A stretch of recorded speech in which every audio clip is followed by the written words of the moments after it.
and in this video we are going to continue with part 2 of your chapter life processes biology. So first part में हमने basic सी introduction देखी थी, सभी life processes को हमने briefly एक बार देख लिया था. अब हम इनको पार्ट्स में डिवाइड करके, जैसे आपका न्यूट्रिशन है उसको आप डीपली स्टडी करेंगे, पूरी उसकी डिटेल में जाएंगे, डेप्थ में जाएंगे. सो आई होप कि आप ध्यान से कॉन्सेंट्रेशन के साथ वीडियो को देखेंगे ताकि आपको हर एक कॉन्सेप्ट अच्छे से समझ आ जाए. सो न्यूट्रिशन में सबसे पहले तो हम मोड्स ऑफ न्यूट्रिशन की बात करने वाले हैं. आप ये जो पूरा कॉन्सेप्ट है ना, ये आप पहले ही पढ़ चुके हो, बस हम इसका रिकैप करने वाले हैं और थोड़ा सा अगर कोई न्यू थिंग्स है तो उनको स्टडी करने वाले हैं. सो देखो, प्लांट्स में कैसी न्यूट्रिशन होती है, ऑटोट्रॉफिक न्यूट्रिशन, और एनिमल्स में कैसी होती है, हेट्रोट्रॉफिक न्यूट्रिशन. ये सबको पता है, राइट. अब हम देखते हैं ऑटोट्रॉफिक न्यूट्रिशन क्या होता है. सो ऑटोट्रॉफिक न्यूट्रिशन एक काइंड ऑफ न्यूट्रिशन है, ठीक है, in which inorganic materials such as CO2, water are utilized to prepare organic food by the process of photosynthesis. तो ये एक ऐसा प्रोसेस है जिसमें inorganic materials जैसे कि CO2, कार्बन डाइऑक्साइड या वाटर को यूज करते हैं to prepare organic food materials. ठीक है, किस प्रोसेस से बनाया जाता है, by the process of photosynthesis. अब कौन बनाते हैं, ग्रीन प्लांट्स, ये तो सबको पता है. So this is all about autotrophic nutrition. अब फोटोसिंथेसिस की बात चल रही है तो यहाँ पर आपको एक चीज़ याद रखनी है कि इक्वेशन फॉर फोटोसिंथेसिस, हमने ये बैलेंस इक्वेशन लिखी है, आपने अपने केमिस्ट्री में पढ़ा है बैलेंस इक्वेशन क्या होती है और उसको कैसे करते हैं. सो इसकी इक्वेशन है 6 CO2 plus 12 H2O gives C6H12O6. Glucose का सिंपलेस्ट फॉर्म है 6O2, ठीक है, प्लस 6H2O. तो इसमें वाटर और हाइड्रोजन भी मिलता है ग्लूकोज के साथ. हमने यूज क्या किया, कार्बन डाइऑक्साइड और H2O, और हमने सनलाइट के प्रेजेंस में किया एंड क्लोरोफिल भी वहाँ पर इंक्लूडेड था. अब जब ऑटोट्रॉफिक न्यूट्रिशन में ये चीज़ आपको ध्यान रखना है कि जो ऑर्गेनिजम्स कैरी आउट करते हैं ऑटोट्रॉफिक न्यूट्रिशन को, उनको हम ऑटोट्रॉफ्स बोलते हैं. ग्रीन प्लांट्स को हम ऑटोट्रॉफ्स बोलते हैं. And another thing is autotrophs में क्या होता है कि वो लोग जो प्लांट्स होते हैं ऑटोट्रॉफ्स होते हैं वो सिंपल इनऑर्गेनिक मटेरियल्स, ठीक है, जैसे कि CO2 और H2O, इनको यूज करके कॉम्प्लेक्स हाई एनर्जी मॉलिक्यूल्स बनाते हैं जिनको हम कार्बोहाइड्रेट्स बोलते हैं. तो ये सब आपका कार्बोहाइड्रेट्स का ही फॉर्म है. ग्लूकोज कार्बोहाइड्रेट्स का सिंपलेस्ट फॉर्म है, राइट. तो नेक्स्ट चीज़ पे बढ़ते हैं. नेक्स्ट टॉपिक हमारे रॉ मटेरियल्स फॉर फोटोसिंथेसिस. अब हम एक बार इनको डिस्कस कर लेते हैं. ये जो हमने मटेरियल्स यूज़ करे हैं, तो इसमें 4 रॉ मटेरियल्स हम बेसिकली यूज़ करते हैं, जो है सनलाइट. सनलाइट तो एक इनऑर्गेनिक मटेरियल है, ठीक है, इसकी प्रेजेंस में फोटोसिंथेसिस होता है.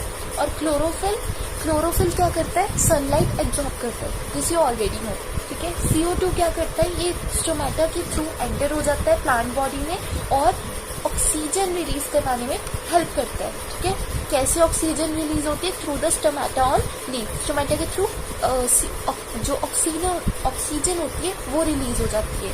देन 4th है हमारा वाटर. अब वाटर क्या करता है, वाटर और कुछ जो मिनरल्स होते हैं जैसे कि नाइट्रोजन, फॉस्फोरस, काफ़ी इंपॉर्टेंट मिनरल्स होते हैं. ये कैसे पाए जाते हैं, ये रूट्स के थ्रू पाए जाते हैं और एब्जॉर्ब करते हैं, right. So this was the concept for raw materials for photosynthesis. Next topic आता है साइट ऑफ फोटोसिंथेसिस. अब कहाँ पर फोटोसिंथेसिस टेक प्लेस करता है. सो यू ऑलरेडी नो कि ग्रीन प्लांट्स में पिगमेंट्स होते हैं, क्लोरोफिल किसके अंदर स्टोर्ड होते हैं, क्लोरोप्लास्ट में. क्लोरोप्लास्ट ऑर्गेनल्स हैं जो कि प्लांट बॉडी पे होते हैं. आपने लास्ट ईयर इसके बारे में डिटेल से पढ़ा भी है, ठीक है. ऑर्गेनल्स के बारे में, क्लोरोप्लास्ट के बारे में भी आपने पढ़ा था, टाइप सब आप पढ़ चुके हो. तो क्लोरोप्लास्ट के अंदर ग्रीन पिगमेंट्स होते हैं, क्लोरोफिल. सो यही सनलाइट एब्जॉर्ब करते हैं और यही साइट ऑफ फोटोसिंथेसिस है. अब हमने मेन इवेंट्स ऑफ फोटोसिंथेसिस पढ़ने कि फोटोसिंथेसिस के अंदर क्या क्या होता है. तो 3 मेन चीज़ें होती हैं, ठीक है, जैसे कि फर्स्ट होती है absorption of light energy by chlorophyll. अभी मैंने बताया सनलाइट एब्जॉर्ब होती है क्लोरोफिल के थ्रू. सेकेंड होता है conversion of light energy into, अब जो एब्जॉर्ब कर ली है हमने सनलाइट उसको कन्वर्ट करते हैं केमिकल एनर्जी, ठीक है, plus breaking of water into hydrogen and oxygen. Now you know water का फॉर्मूला होता है H2O, उसमें हाइड्रोजन ऑक्सीजन होता है, तो उसको हम ब्रेक डाउन कर देते हैं, ठीक है. सो सेकेंड स्टेप है conversion of light energy into chemical energy plus breaking of water या फिर splitting of water into hydrogen and oxygen. Next है reduction of CO2 to carbohydrates. अब जो कार्बन डाइऑक्साइड है उसके अंदर कार्बोहाइड्रेट्स है, ऑब्वियसली कार्बन, ठीक है, सो उसको हम कार्बोहाइड्रेट्स में कन्वर्ट कर देते हैं। तो ये जो मेन इवेंट्स ऑफ फोटोसिंथेसिस है ये 3 मार्क्स के क्वेश्चन में आ सकते हैं, काफी ज्यादा इंपॉर्टेंट आपका कॉन्सेप्ट है। सो ऑटोट्रॉफिक न्यूट्रिशन में हमें लास्ट जो करनी है बात वो है स्टोमेटा की। सो स्टोमेटा क्या होता है, टाइनी पोर्स होते हैं जो लीव्स की सरफेस पे प्रेजेंट होते हैं, आपको पता है। तो इसके 3 आप डायग्राम बुक से देख सकते हो, तो उसमें आपको दिखेंगे उसके 3 सेक्शंस होते हैं, गार्ड सेल्स होते हैं, ठीक है, स्टोमेटल पोर होता है और क्लोरोप्लास्ट होते हैं। तो ये आप डायग्राम बुक में से देख लेना ताकि आपको क्लैरिटी हो जाए, एंड इसका डायग्राम आपको बनाने को भी आ सकता है, सो डू प्रैक्टिस इट। अब हम देखेंगे फंक्शंस ऑफ स्टोमेटा, ये भी आपको अच्छे से पता है, लास्ट ईयर से आप कर रहे हैं। सो ये एक्सचेंज ऑफ गैसेस में हेल्प करता है, जैसे कि मेनली ऑक्सीजन और कार्बन डाइऑक्साइड का ये एक्सचेंज होता है ह्यूमन बॉडी हमसे प्लांट बॉडी में, राइट। सो सेकंड फंक्शन इसका है helps in losing water, large amount of water या वाटर वेपर ड्यूरिंग ट्रांसपिरेशन। सो ये ट्रांसपिरेशन में भी काफी अपनी हेल्प करता है एंड एक्सचेंज ऑफ गैसेस में भी हेल्प करता है। नेक्स्ट कॉन्सेप्ट पर चलते हैं जो है heterotrophic nutrition. So heterotrophic nutrition की पहले डेफिनेशन देखो, it is a kind of nutrition है in which organisms do not have the ability to synthesise their own food, ठीक है। हेटेरोट्रॉफिक न्यूट्रिशन में वो ऑर्गेनिजम्स आते हैं जैसे कि ह्यूमन बींग्स भी आते हैं, एनिमल्स आते हैं जिनके पास खुद ये कैपेबिलिटी नहीं है, एबिलिटी नहीं है कि वो अपना खुद फूड बना सकें, जैसे कि ग्रीन प्लांट्स बनाते हैं। सो वो कैसे करते हैं, वो ऑटोट्रॉफ्स पे डायरेक्टली या फिर इनडायरेक्टली डिपेंड करते हैं, ठीक है। एग्जाम्पल्स में एनिमल्स आते हैं, फंजाई भी आता है, ह्यूमन बींग्स ये सब आते हैं।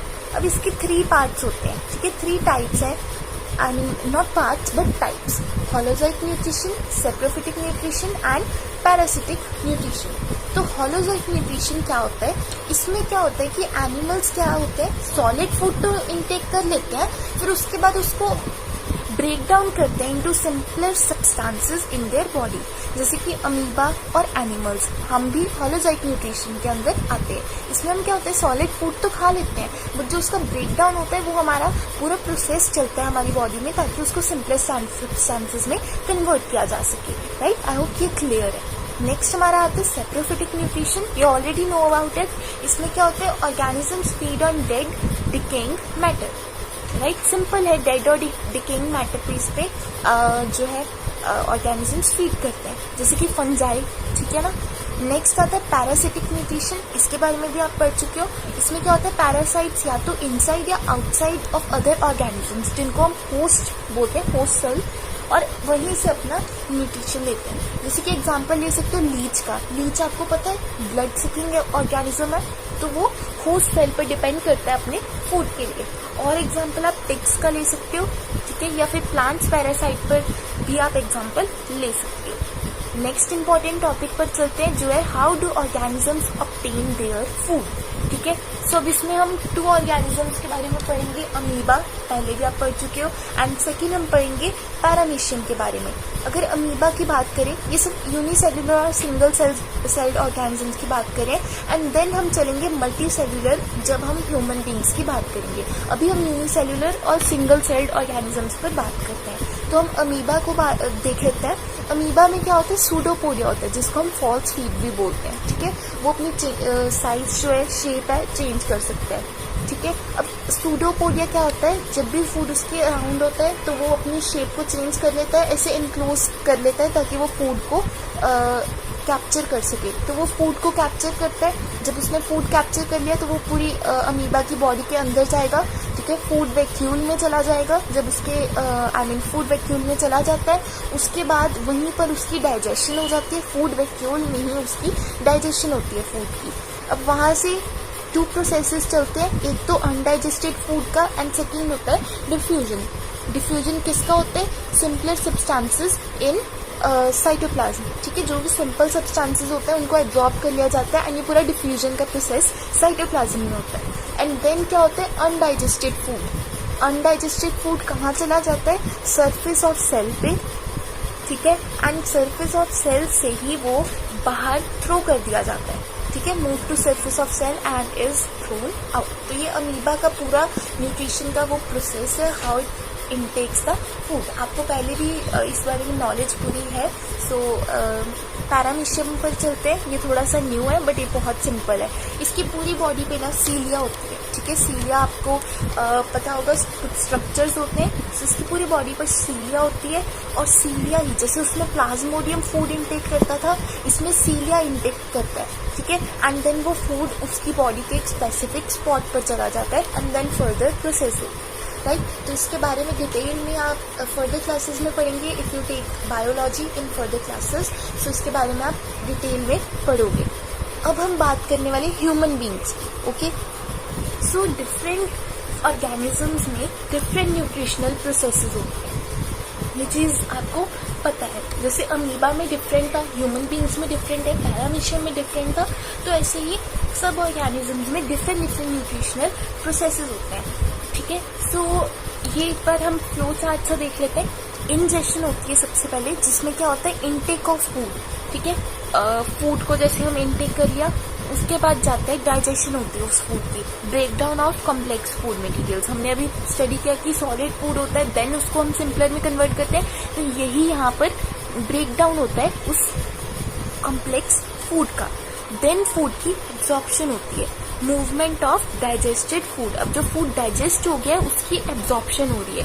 देन होती है एसिमिलेशन. इसमें क्या होता है, जो फूड मटेरियल अब डाइजेस्टेड है उसमें से जो यूजफुल मटेरियल्स हैं उनको यूटिलाइज कर लिया जाता है बॉडी में, जहाँ पर उसकी यूज होती है.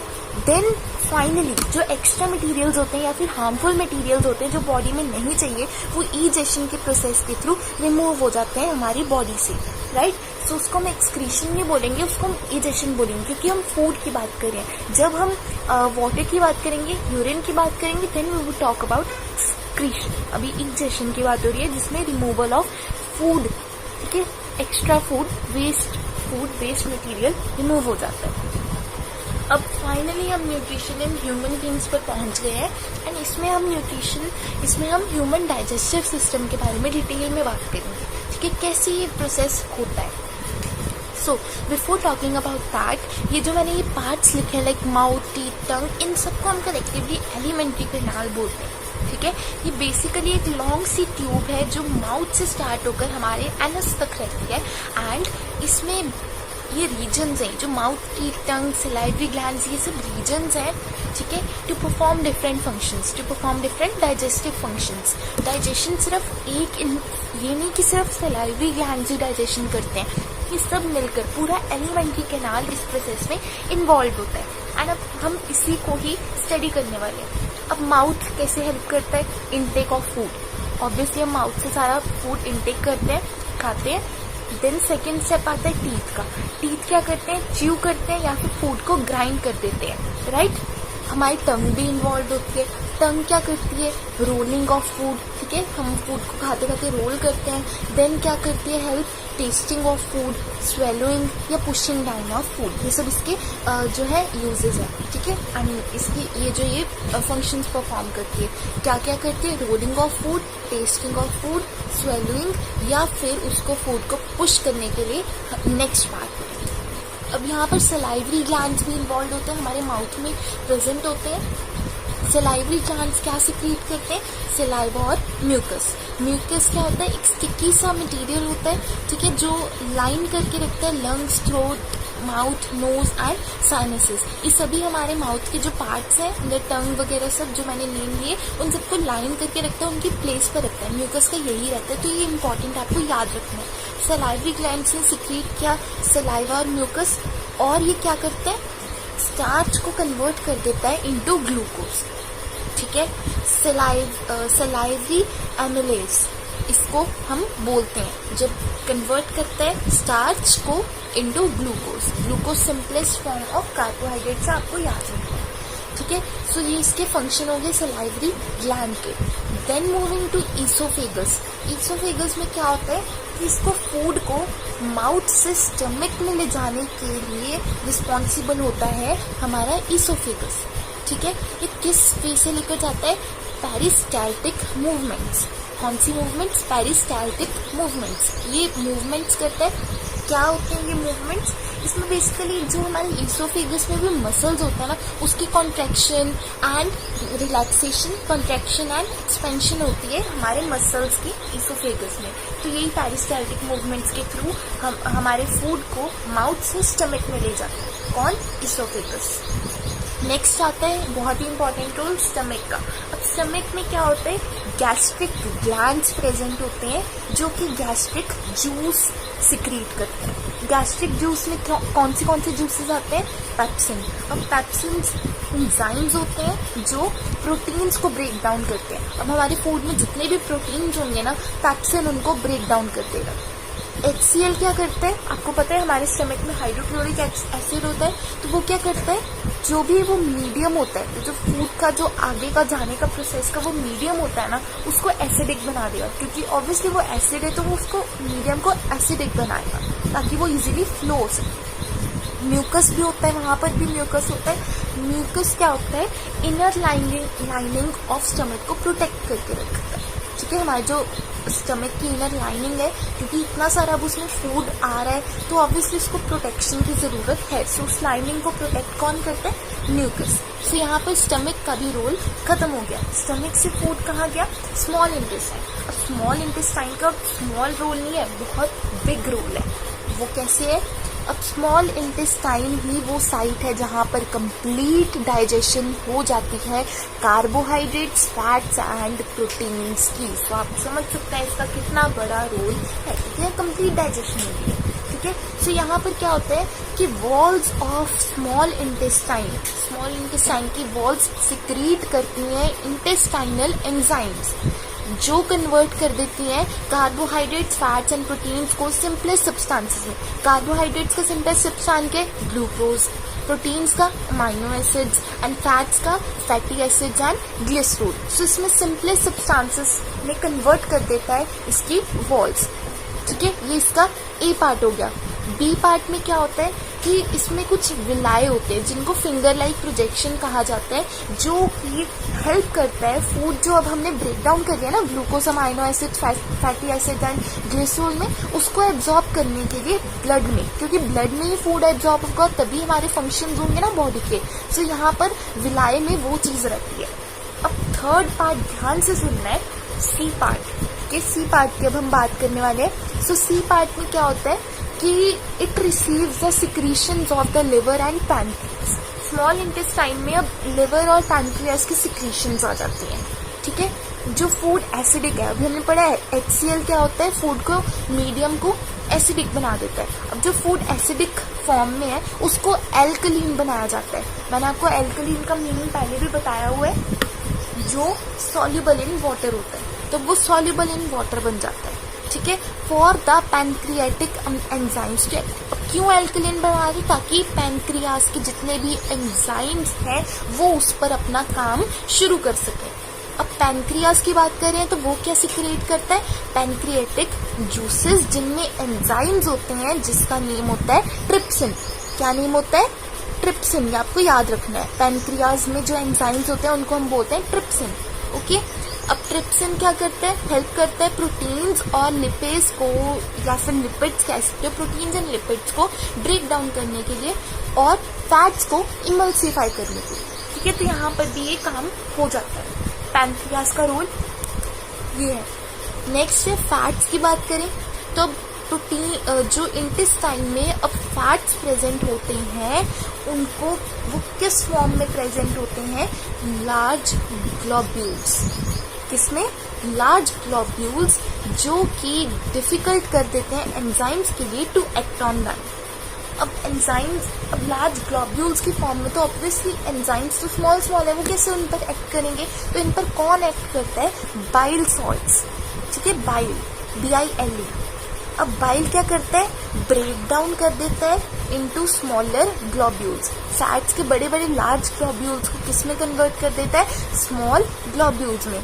ठीक है, सो अब जब स्मॉल ग्लोब्यूल्स में हो गए तो अब तो एंजाइम्स उन पर वर्क कर सकते हैं, तो एंजाइम्स वर्क करेंगे, उनको ब्रेक डाउन करेंगे, उनकी एब्जॉर्प्शन करवाएंगे एंड यहीं पर स्मॉल इंटेस्टाइन का रोल फिनिश हो जाएगा।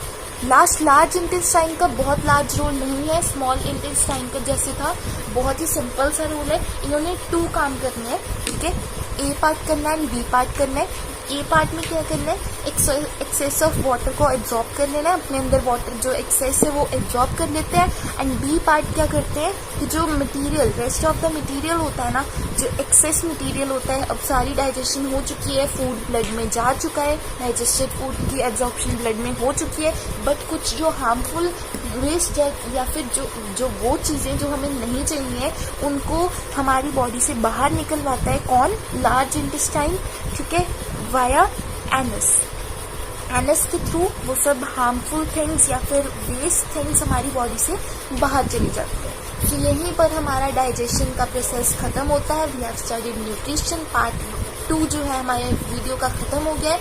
नेक्स्ट वीडियो में हम रेस्पिरेशन को लेंगे एंड उसको डिटेल में स्टडी करेंगे। So keep subscribe to my channel, subscribe रहिए मेरे चैनल के साथ and I would see you all in the next video.